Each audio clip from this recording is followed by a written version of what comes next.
Now, the greatest radio shows of all time.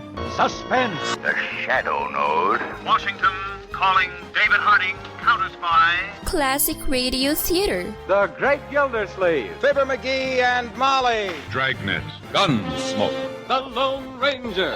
Now, step back into our time machine with your host, Wyatt Cox. Good evening, friends of the Inner Sanctum. Edward Arnold starring as Mr. President in an episode from 72 years ago today, September 24th, 1950, Null and Void. And we thank you for joining us on this Saturday, 24th day of September, 267th day of the year, 98 days remaining until we get to 2023.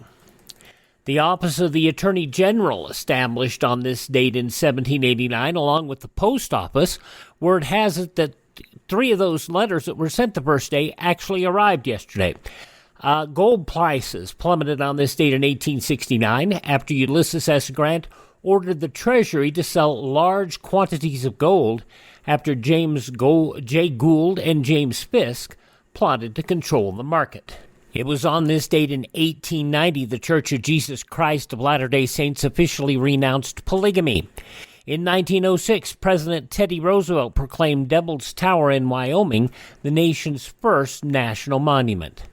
In 1946, Cathay Pacific Airlines, founded in Hong Kong, Majestic 12, a secret committee of scientists, military leaders, and governmental officials allegedly established by secret order of President Harry Truman to investigate UFO activity on this date in 1947 after the aftermath of the Roswell incident.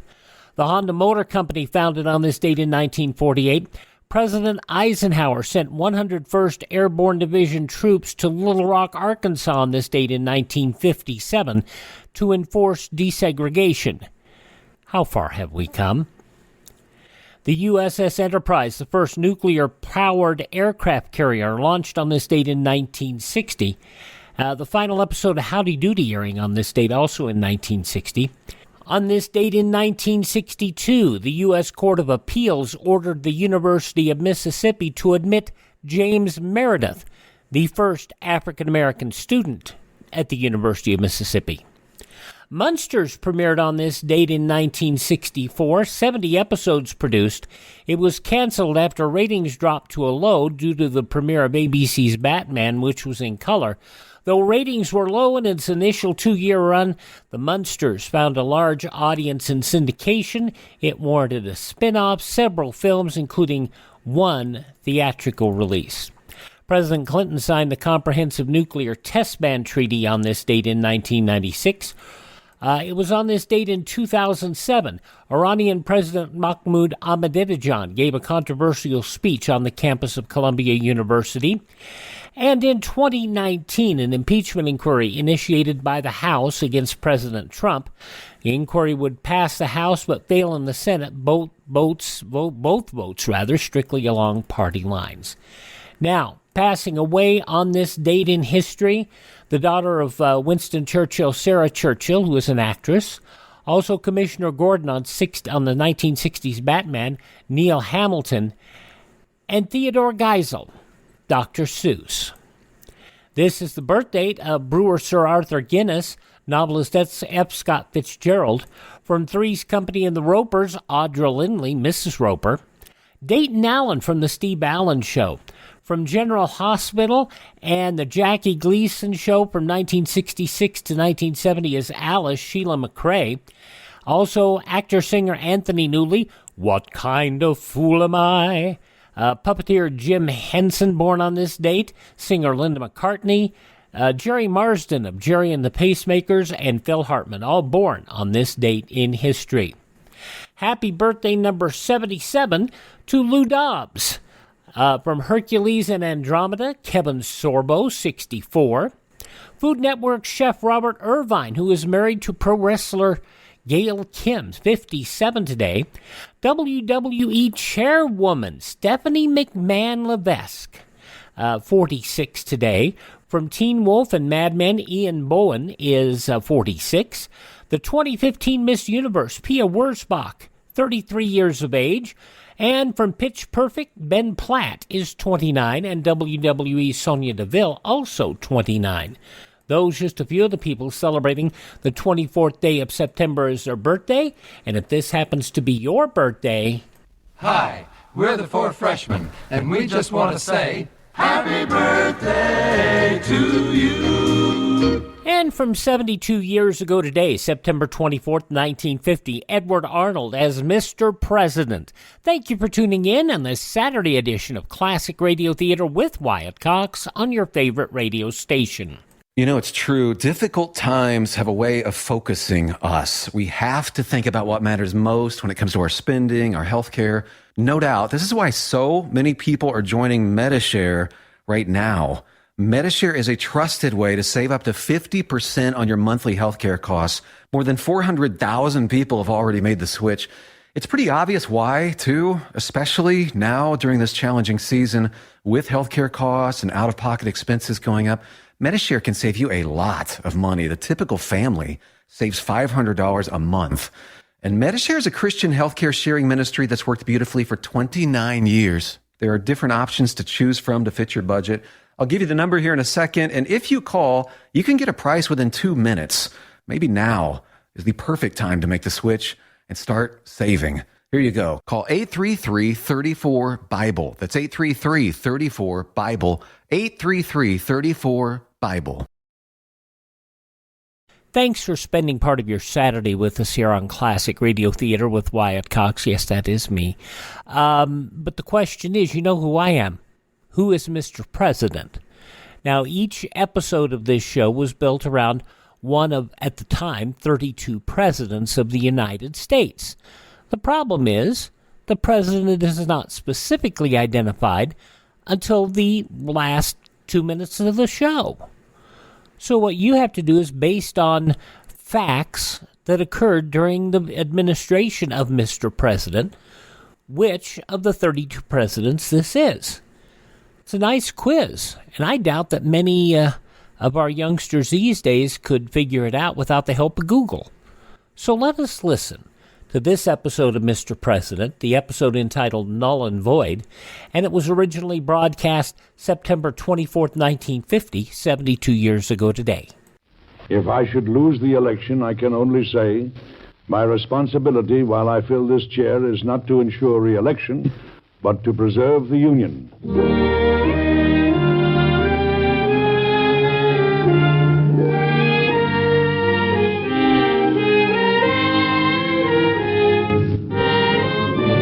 Mr. President, starring Edward Arnold and written by Gene Holloway.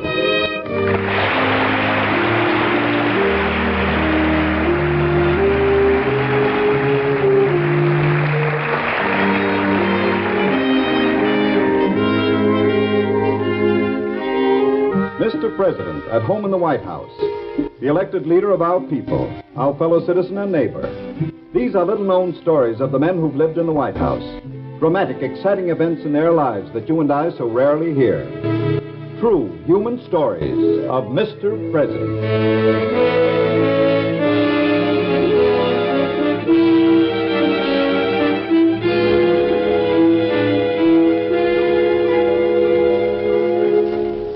This week's Mr. President drama will begin in just a moment.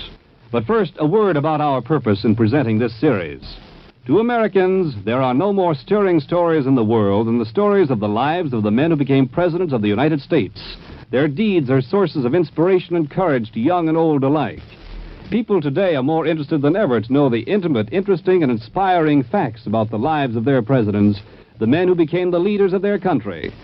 Now, for the first time in radio history, the American Broadcasting Company takes listeners behind the White House reception rooms and ballrooms glittering with gold braid and famous personalities into the privacy of the breakfast room and study, where presidents are shown as individuals with human doubts, laughter, love, and faith. And now, listen to Mr. President and see if you can name the president upon whom this episode is based.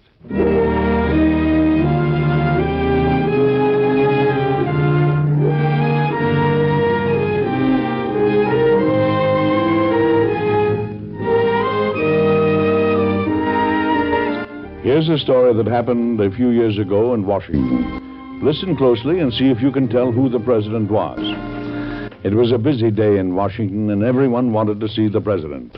I've got to see the president. My news is imperative, and he should have it at once. I know that, Ralph, but what can we do? He's kept us waiting over an hour already. Well, he knows you and I are here, and he knows the importance of your news. What on earth could be more important than the situation in the South? I don't know, but whatever it is, it must certainly be of primary importance because he's keeping foreign affairs and internal affairs outside that door this morning. Who do you suppose is in there with him? I haven't the slightest idea, and you know the only way we're going to find out. Oh, sure I know. Wait.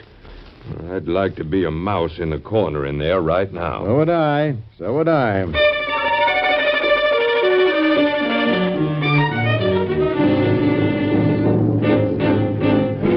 You asked her to marry you? What do you mean you asked her to marry you? I mean, I asked her to marry me. You had no right to ask her to marry you.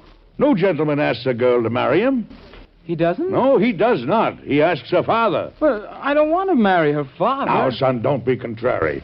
You know very well what I mean. Father might say no. He's smarter than she is. That's hardly a very gallant attitude. How can you wish to marry a girl that you don't think is smart? Who cares whether she has brains? You should. Look, Father, I discovered a long time ago that a girl either is pretty or she has brains. Oh, did you? And if she has brains, she's not for me. I like them pretty. Your mother, God rest her soul, had both brains and beauty. Yes, but she's dead. And there's never been anyone else like her. You're quite right, son. There's never been anyone else quite like her. Well, Andrew, we're digressing. So once more, you want to get married. I wish you wouldn't keep bringing up the other times. I was a child all the other times. And now you consider yourself a man? Yes, sir. That is precisely the same representation you made to me the last times. And let's see, you were falling in love on an average of once a month all last year. No, that's unjust, Father. I only remember 8 girls last year. Well, don't you think 8 was a good many? Well, I had to learn about women, didn't I? If I hadn't gone with so many, how would I know I was really in love now? Well, if only your mother had lived, maybe she'd know what to say to you. I know all boys go through a stage of acting like a moonstruck calf, but you've certainly had a double dose of it. I'm not calf-struck. Moonstruck. All right, moonstruck. I am in love, eternally and forever. Her life and my life, her soul and my soul, eternally and forever. And does she feel the same way? She says she does. And you're right about her brains. Father, did you have me come in here so you could make fun of me? No, I didn't. I had you come in here because her father was in here this morning complaining about your bad manners and speaking to the young lady instead of to him. Well, how can you stop to think of manners when you're in love? Oh, did you? Son, are you really so sure that as young as you are, this is the real thing and you're ready to settle down? Yes, sir, I am. All right. I'll accept your words at their face value. I'll write a letter to the Major and apologize for you being so far swept off your feet as to forget your manners and tender your proposal to the young lady instead of to her father. And then I will ask him to give your proposal his favorable attention. You will? Yes, I will. Oh, thank you. Father, you've made me the happiest man in the world today. Well, I certainly hope so, my son. Now, you'd better get to your studies, and will you ask the gentleman waiting to see me to come in, please? Yes, sir. Will you write the letter today so I can take it to her father this evening? Yes, I will. Thank you, Father. Hello. Father says to go right in, gentlemen. Thank you. Oh, I'm sorry to keep you waiting, gentlemen, but we were in the middle of a very serious domestic crisis. Well, that's quite all right, Mr. President. Ralph has important news for us from South Carolina, Mr. President. Good news? Well, it's rather frightening. What's happened? South Carolina, as you know, is upset about the tariff passed by Congress. Yes, I know that. In retaliation, she's adopting a policy of nullification. Well, now exactly what is nullification, Ralph? Well, the principle of nullification is that a state can annul a law of Congress which it considers unconstitutional. Oh, that's outrageous. It's based on the theory that the national government is an agent of the states of the Union, of all the states or of any special state. If that theory were to be allowed to go into practice, it could be more destructive to our nation than actual secession. If the South were to secede, the Union would be cut in half. But if nullification were to become possible, the Union could be dissolved state by state. And the nullifiers are led by the Vice President of the United States. Oh? Well, I'm certainly sorry and disappointed to hear that. Ralph says that South Carolina is being alerted to a preparation for war. They're adopting resolutions to the effect that South Carolina looks to her sons to defend her in any crisis that may develop. If South Carolina and the rest of the South isn't granted some sort of relief from this latest tariff, I don't know just what might develop in the South. Is the rest of the South in sympathy with South Carolina's idea about nullification? I don't know. I don't think they know yet, but you can't tell when they might swing that way. The tariff should be modified. I feel very strongly about that. But my attitude and Congress's attitude are two different things. Now, there is no question about it. That tariff does favor the manufacturers in the North at the expense of the South. What can we do, Mr. President? Well, let me think about it. Perhaps Congress might be persuaded to pass a bill modifying the law. But something must be done. I will not tolerate rebellion during my administration.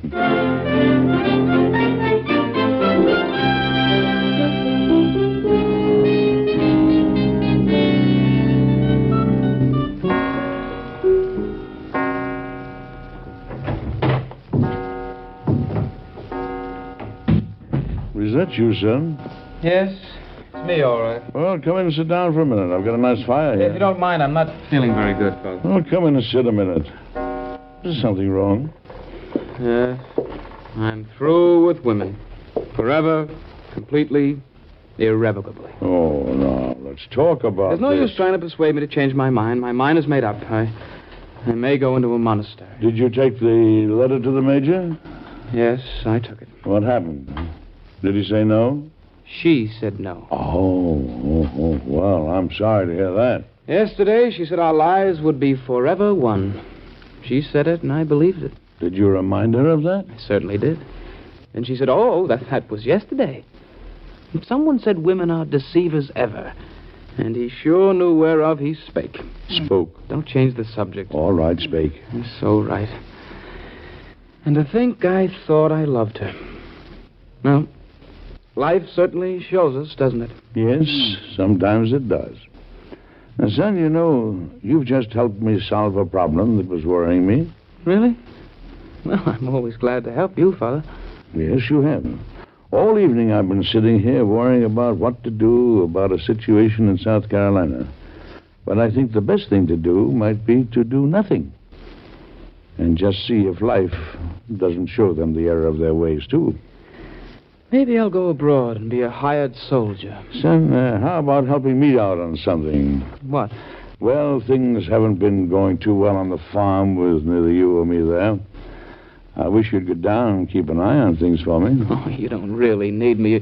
You're just trying to think of something for me to do. Oh, no. You're wrong there, son. I do need you. You know, your mother and I both needed you so much that I went out one day and got you and brought you home to her in a big bandana handkerchief. You see, we wanted a child so much. And when we didn't have any of our own, we persuaded your own mother to let us raise you. And no child was ever so important to two people, or more loved. And when my wife left me, you were all I had left in this world that was really close to me. You still are, and you always will be. Well, I never knew you felt like that. Well, men don't say those things as often as they should. But I do need you, son, and I do need someone on our land right now that I can trust. Well, then I'll go right away, sir. Thank you, son. Thank you. Well, good night. Good night, Father.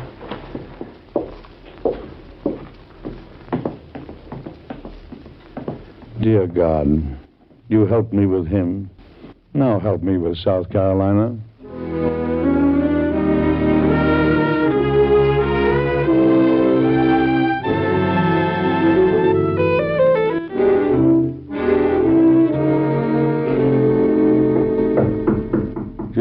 Come in.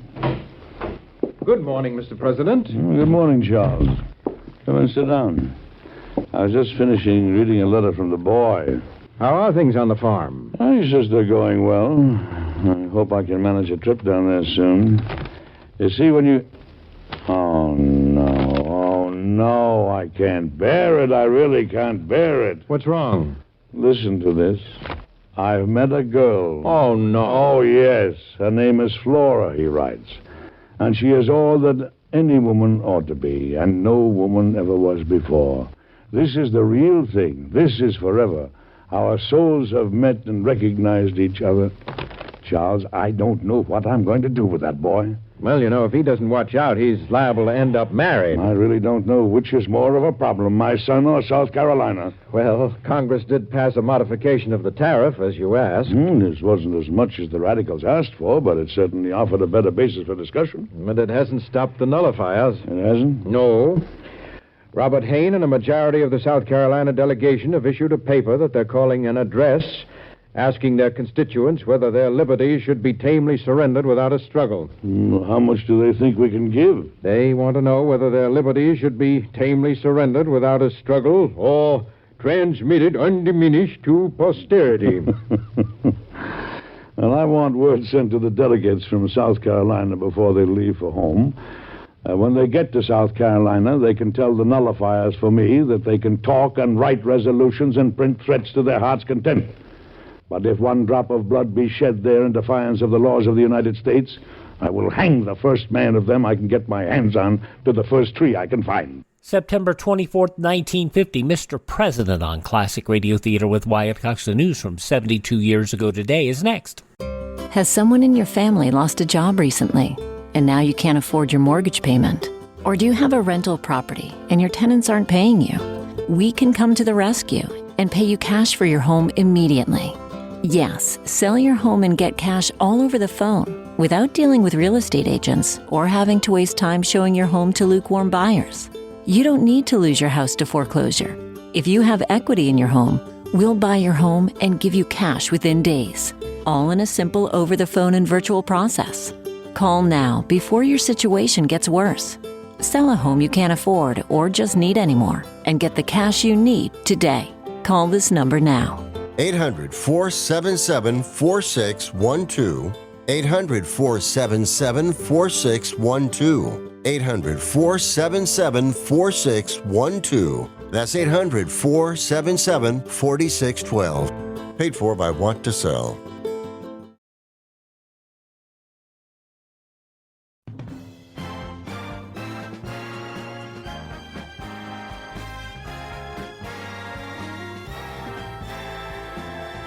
A Saturday edition of Classic Radio Theater with Wyatt Cox. We're listening to Edward Arnold as Mr. President, and an episode from Sunday, September 24th, 1950. In the newspapers of that Sunday 72 years ago, these were some of the headlines.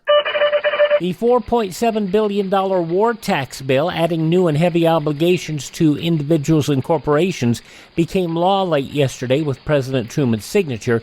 The measure cleared Congress only Friday, and Truman lost no time approving it. The administration wants new billions promptly to help pay the costs of the Korean fighting and the general rearmament program and to combat inflation. A week from now, the government will begin taking 1/5 more taxes out of all salaries and wages, new withholding tables and instructions mailed to employers last night. On the Korean front, Marines nearing the heart of Seoul, American units on the southern frontier of near Kumsan, pincher attacks in other areas are driving the Reds back.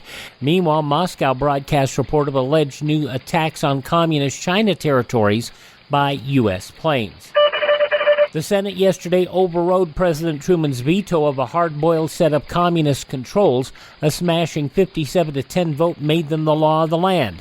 Then Congress hurried home for the Senate election campaign. Members will return November 27th to act on excess profits tax legislation and make way for the new Congress in January. Meanwhile, the Communist Party of America last night called on all Americans to nullify the anti-subversives law and call a halt to its enforcement.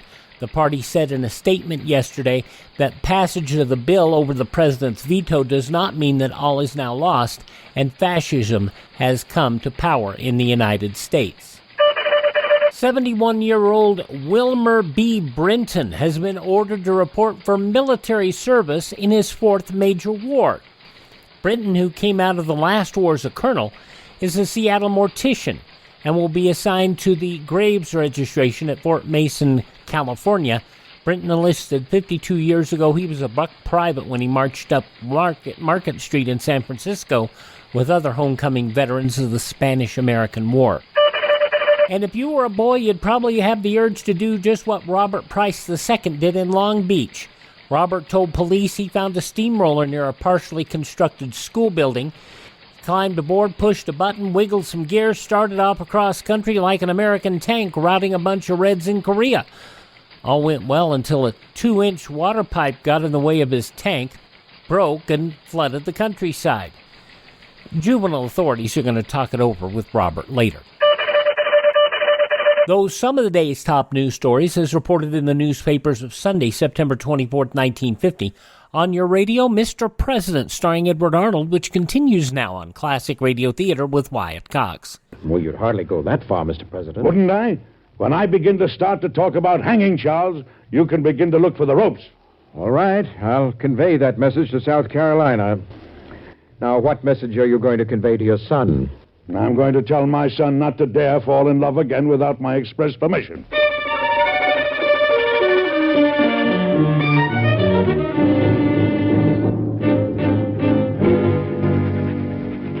Dear Father, everything is fine here on the farm. I've had a good deal of time on my hands. I thought you would like to know that everything is fine and that I've met a girl. I'm sorry I couldn't wait for your express permission, but the moment I saw her, I knew that at last I had found that divine something that is the theme of the poets and the musicians. I tell you, Charlie, I'm at the end of my rope. Why, he told us all about Flora in his last letter. That was his last letter. This isn't Flora. No? No, this is Melanie. Melanie? Where did Melanie come from? And what happened to Flora? What happened to Mary and Jane and Dorothy and Ellen and Susie, Matilda and Martha and Elizabeth? That's what happened to Flora. That's what'll happen to Melanie. You know, between South Carolina and that boy of mine, I'm about to... As far as I can see, they're both embarked on a program of nullification. No matter what I say, they're both going to nullify it.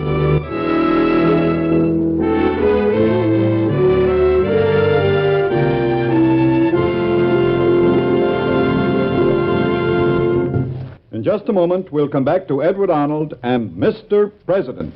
And the conclusion of Edward Arnold and Mr. President from 72 years ago, September 24th, 1950, comes up next on this Saturday edition of Classic Radio Theater with Wyatt Cox on your favorite station. Attention Walmart shoppers. Now you can order one of the most advanced hearing aids on the market for hundreds, not thousands of dollars. Hearing Assist's most advanced product lineup includes models that use an exclusive app for enhanced control over what you want to hear. It's perfect if you have a smartphone or iPhone to hear everything better. And we have 2 great ways for you to get one. You can call the number at the end of this ad and order directly. Or you can call this same number and we will text you a complete list of Walmart Vision Center locations. We make it easy for you to hear better. Remember, call this number today to order and have a text message instantly sent to your phone to find the Walmart Vision Center near you.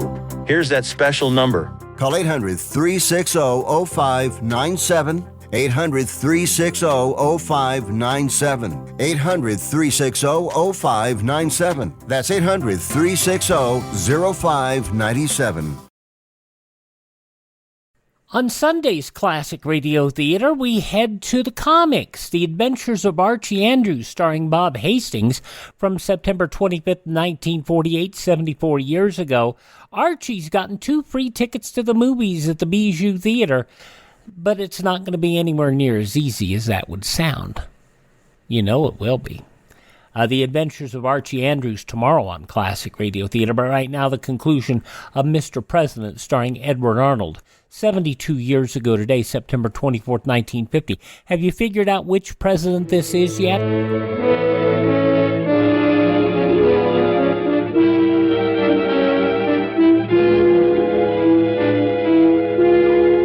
Well, have you guessed who the president was when all this happened? It really did happen, you know, in Washington just a few years ago.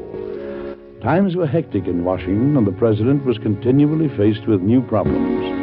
The campaign for the next presidential term was going full tilt, and he was running for re-election.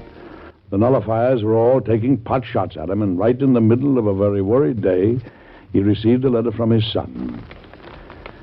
Dear Father, I'm writing this letter to tell you I've got a surprise for you. Guess what? I'm married. Married? Who's married, Mr. President? My son. Oh, Melanie finally got him, huh? It isn't Melanie. It's not Melanie. No, it's Sarah. Sarah? Sarah who? Well, let me finish reading the letter and I'll tell you. That's all right. Her name is Sarah York. He met her in Philadelphia. Well, I thought he was staying on the farm. Well, he went into Philadelphia for a few days. A few days was all he needed. He has enclosed a letter from the girl. Well, I shall have to take a trip home and meet the new bride. But how can you leave Washington at this time? I shall have to leave it. Just as I have a responsibility to the country, I also have a responsibility to my son. I must meet Sarah.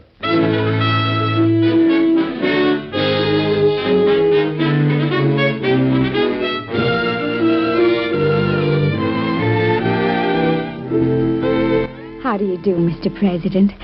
I'm honored indeed to meet you. How do you do, Sarah? I'm very happy to meet you. Turn around, honey, and let him get a good look at you. Oh, don't pay any attention to him, Mr. President. He's just excited.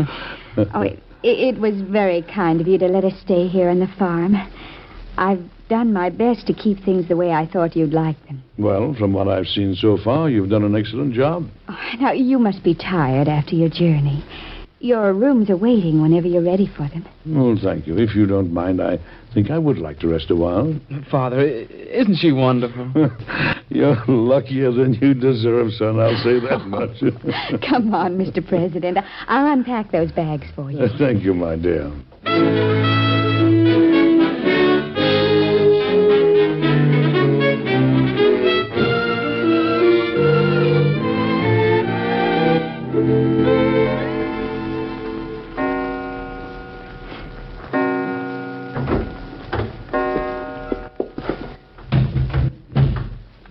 Hello, Sarah. Oh, Mr. President, I never dreamed you were still up. I came down for some water. I was just sitting here in front of the fire, thinking. Seeing you two young people together here has brought back a lot of memories. She was lovely, wasn't she? You remind me a good deal of her. There's something about the way you hold your head and the way you walk. I suppose once you've loved a woman and lost her, you see her again in every beautiful woman you meet. I've thought of her so often since I've been here. Using her things, touching things that she's touched. Looking into mirrors she once looked into. Yes, there is much to keep the memory of her alive in this house. Mr. President, I have something to tell you. You're going to be a grandfather. No. Yes, isn't that wonderful? Wonderful. I'll tell the world it's wonderful. If it's a boy, we're going to name him after you and his father. But if it's a girl, we're going to name her for her grandmother. For my... Yes, for your wife. Thank you, my dear. I shall pray that it's a girl. I hope it is too, Mr. President. I hope it is too.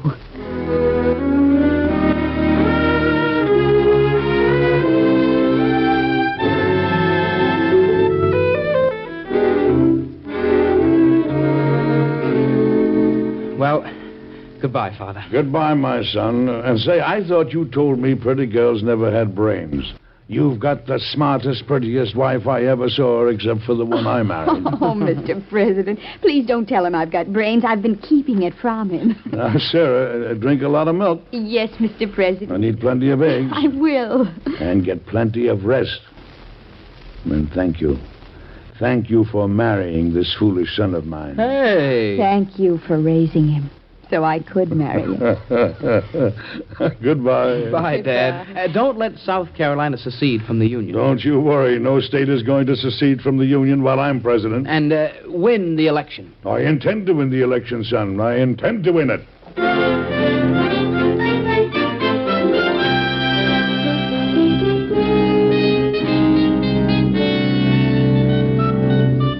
Gentlemen of the Cabinet, I am ready to hear the report on South Carolina. Mr. President, to put the situation in as few words as possible, it looks dangerous, sir.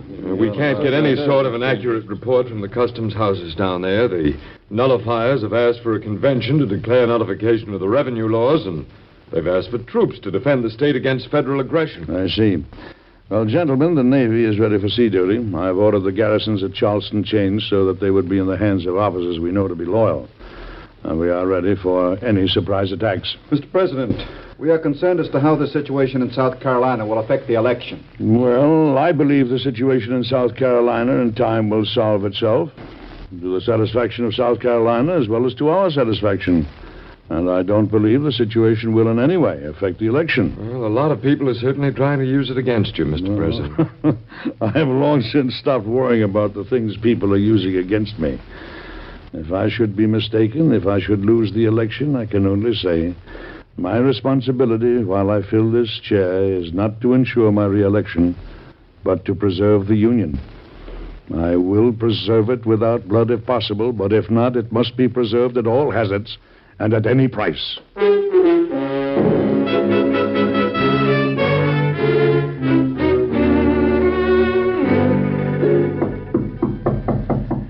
Yes? Oh, here you are, Mr. President. You know that people are hunting all over the White House for you? I just thought I'd sit here in my office for a while. Well, don't you want some lights on? No, not particularly. Well, you can't stay in here. The house is full of people waiting to congratulate you. Congratulate me? Yes, the election results are beginning to come in. And from all indications, you're going to win the popular vote by a margin of over 300,000 votes. Well, God be praised for that. Is there any reason why you've shut yourself up in here? Has anything happened? No, but I haven't had any word from Sarah. And it's past time for her confinement. Oh, well, I'm sure she's all right. You'll probably get word tomorrow. What is all that noise? Those are people celebrating your victory. Oh, I see.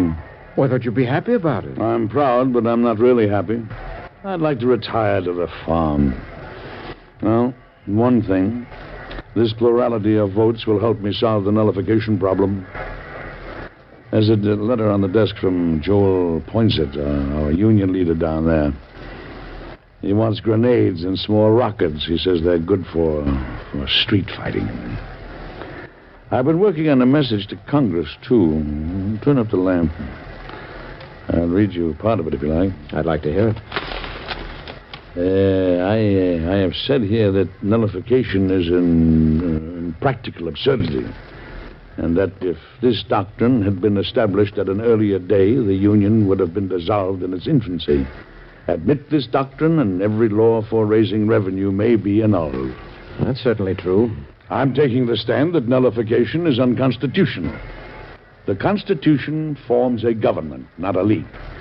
To say that any state may at pleasure secede from the Union is to say that the United States is not a nation. Charles, this is my opinion, and this is what I intend to enforce. Mr. President, here you are, sir. Congratulations. Congratulations, Mr. President. May your second term be as glorious as your first. Well, I hope it'll be a little more peaceful. Mr. President. Yes? I have a special dispatch for you. Give it to me, please. Give it to me. Oh, yes, it's from the children. Dear Mr. President, you have a granddaughter, and her name is Rachel. Oh, thank God, thank God.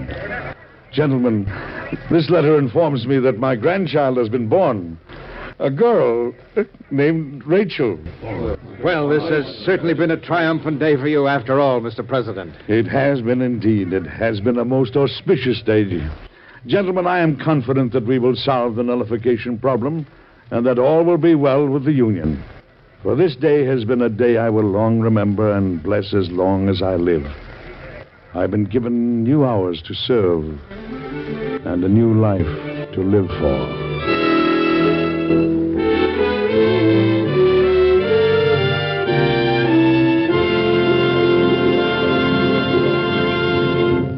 Well, you've probably figured out by now who the president was when all that happened. It really did happen, you know, and you'll have the answer in just a moment. Here is a word that millions of people in Europe fear. It is as destructive as a weapon and just as deadly. It is hunger. One of the best ways we can help the people in Europe combat hunger is by sending food parcels through CARE. CARE sends food and clothing packages which provide more per dollar than individuals can supply any other way. For instance, one food package costing $10 contains 24.5 pounds of food. Care guarantees delivery of this food package to any individual or group in 11 countries in Europe and in Israel and Japan. So if you want to send a food package overseas, just mail $10 to Care, give your name and address, and the name and address of the person the package is going to. And now, back to Edward Arnold.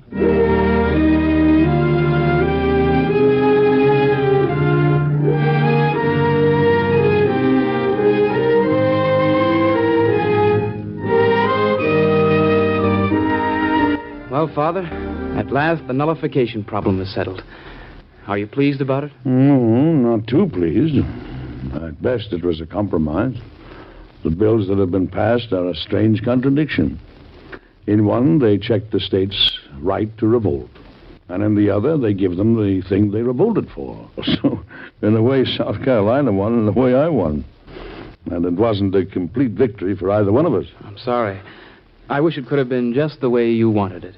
Well, the thing that turned out just the way I wanted was my granddaughter. She's as pretty as a picture, and I'm only sorry that her grandmother can't see her. Those two Rachels would have surely loved each other, I know. She certainly adores you. And one day I know she's going to be very proud to say, when I was born, my grandfather was President of the United States. President Andrew Jackson.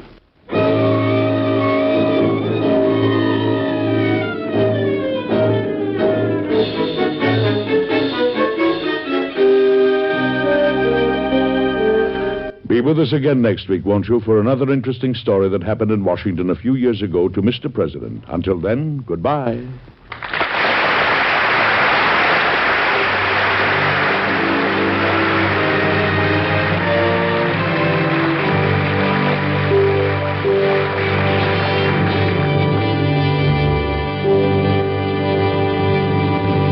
Mr. President is produced and directed by Joe Graham. Edward Arnold can currently be seen in the MGM picture Annie Get Your Gun. Heard with Mr. Arnold in today's cast were Gene Gillespie, Eric Dressler, Arnold Moss, James McCallion, and your narrator, Santos Ortega. Mr. President was created by Robert G. Jennings and written by Gene Holloway. Today's story was based on incidents in the life of President Andrew Jackson.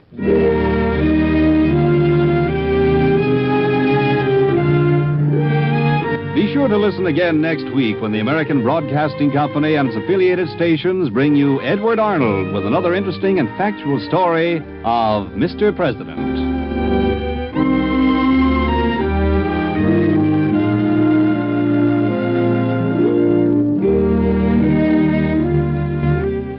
Yes, Andrew Jackson in 1828 was approximately the time these events took place. So there you go. Andrew Jackson, President 7 in the line. From September 24th, 1950, Mr. President here on Classic Radio Theater with Wyatt Cox. Did you figure it out? I don't know. In any event, thank you for tuning in. Thank this station. Support their advertisers. It's their kindness and courtesy that allows us to be with you each and every time we roll around here on your favorite station. If you miss a day, you don't have to miss a single show.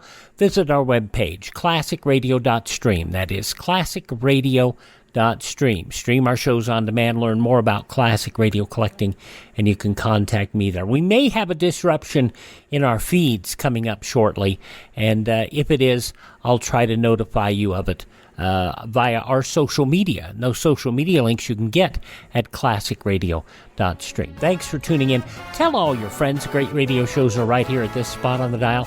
Classic Radio Theater with Wyatt Cox on your favorite station. Have a great weekend.